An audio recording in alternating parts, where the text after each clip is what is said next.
গত 2 দশক ধরে এই ভ্যান চালিয়েই বাদশা মিয়া তার পরিবারের মুখে দুবেলা ভাত তুলে দিয়েছেন। দারিদ্র্যের এই কষাঘাত থেকে কোনোদিন মুক্ত হতে পারবেন সেই স্বপ্নও হয়তো দেখা হয়নি তার। কিন্তু সীমাহীন এই দারিদ্র্যের বোঝা হয়তো বাদশা মিয়াকে আর বেশি দিন টানতে হবে না, কারণ তার মেয়ে সীমা কয়েক বছরের মধ্যেই হয়ে উঠবেন পুরোদস্তুর ডাক্তার। সমাজের সবচেয়ে সম্মানিত পেশাগুলোর একটি, ডাক্তারের বাবা হতে চলেছেন তিনি। তবে এই সম্মান যার হাত ধরে আসছে তিনি সীমা আক্তার, বাদশা মিয়ার বড় মেয়ে।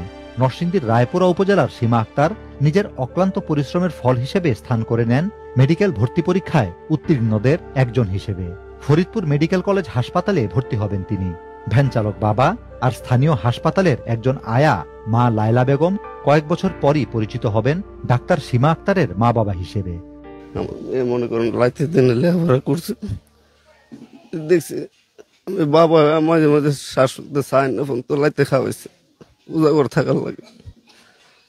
নিজে না চা খায়, মেয়েরাই না চা খাওয়াইছি দোকান থেকে। ছোটবেলার থেকে আল্লাহ রকম মেয়েটা ভালো। 5-এতে বৃত্তি পাইছেন, 8-এতে প্লাস হয়েছে, মেট্রিকেতে গোল্ডেন এ প্লাস হয়েছে। খরচটা মনে করেন আমার স্ত্রী কাজ করে, মেয়েটার লাগে কাজ করে, আর আমি পাকে পাকে কিছুটা বুড়ি এটার মধ্যে যে সময় যেটা লাগছে সাথে সাথে তো দিতে পারছি না, একটু কষ্ট হয়েছে। খাতা কলম এটা সেটা পরার কাপড় অনেক অনেক জিনিস ওদের খাইতে ইচ্ছা হয়েছে, দিতে পারছি না, এগুলো থেকে অনেক কষ্ট পাইছে। লেখাপড়াটা অনেক ভাল লাগে, আর সবাই দেখি করে টোরে, আমারও ভাল লাগে। লেগে আমার ইচ্ছা ছিল যে আমার মেয়েটার যে মাথার ব্রেনটাও ভালো, আর হেরও ইচ্ছা আছে করার লেগে। আমি হেরেস কইছি তুই কিন্তু চিন্তা করিস না, আমি যেমনি পারি রক্ত বেচা হইলো তোর আমি পড়াই নিয়াম। তবে সাফল্যের এই পথ সহজ ছিল না সীমার জন্য। অভাব অনটনের সঙ্গে পরিবারের যুদ্ধ আর শত প্রতিকূলতাকে পাশ কাটিয়ে প্রায় 20 কিলোমিটার দূরের কলেজে নিয়মিত যাতায়াত করতে হয়েছে তাকে। ভৈরবের রফিকুল ইসলাম কলেজ থেকে এইচএসসিতে জিপিএ 5 পেয়েছেন তিনি। নিরন্তর সংগ্রামের অংশ হিসেবে আরো কঠিন পথ পাড়ি দিয়ে ভর্তিযুদ্ধে অংশ নেন। অবশেষে সাফল্যও ধরা দিয়েছে লড়াকু সীমার কাছে।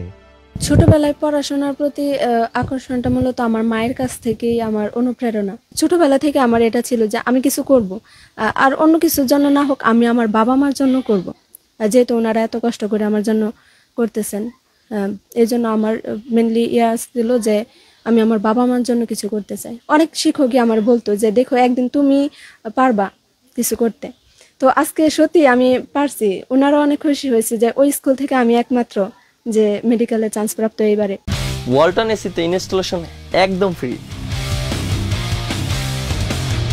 খুবই আনন্দিত এবং উচ্ছ্বাসিত যে সীমা আক্তার মতো একটা মেয়ে, সে যে পরিবার থেকে উঠে আসছে, এখান থেকে যে উঠে এসে সে ফরিদপুর সরকারি মেডিকেল কলেজে এবার সুযোগ পেয়েছে এমবিবিএস পড়ার জন্য, এটা এই এলাকাতে একটা দৃষ্টান্ত হয়ে থাকবে এবং তার পরবর্তী জেনারেশনের কাছে এটা একটা দৃষ্টান্ত হবে যে অভাব বা দারিদ্রতা এই মানুষের মেধাকে দমিয়ে রাখতে পারে না। বাবা মায়ের বড় সন্তান হিসেবে যেমনি রয়েছে তার দায়িত্ববোধ, অন্যদিকে রয়েছে মানব সেবার ব্রত। আর্থিক সীমাবদ্ধতায় ভবিষ্যৎ নিয়ে দুশ্চিন্তা থাকলেও যে কোনো মূল্যে লেখাপড়া চালিয়ে নিজের স্বপ্নকে পূরণ করার লক্ষ্যে অবিচল সীমা। যেহেতু আমি আমার কাছ থেকে দেখছি যে আর্থিক দিকটা মানুষের কতটা আঘাত করে মানুষের, আমি পদে পদে এটা পাই আসছি যে আসলে কষ্ট কি জিনিস, এটা আমার মতো হয়তো যারা আছে তারাই বুঝতে পারবে। সবাই এটা আসলে বোঝা পসিবল না, আসলে পসিবল না তাদের পক্ষে।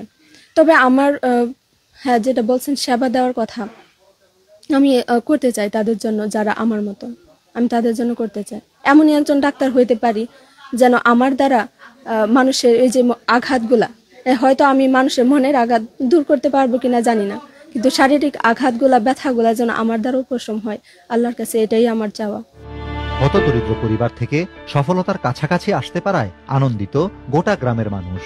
আসার পর আমি দেখলাম তাদের পারিবারিক অবস্থা দেখে আমি খুবই আবেগ আপ্লুত হয়েছি এবং চিন্তা করছি যে এরকম পরিবেশ থেকেও মানুষ কিভাবে কঠোর পরিশ্রম এবং মেধার মাধ্যমে এক সরকারি মেডিকেল কলেজে চান্স পেতে পারে।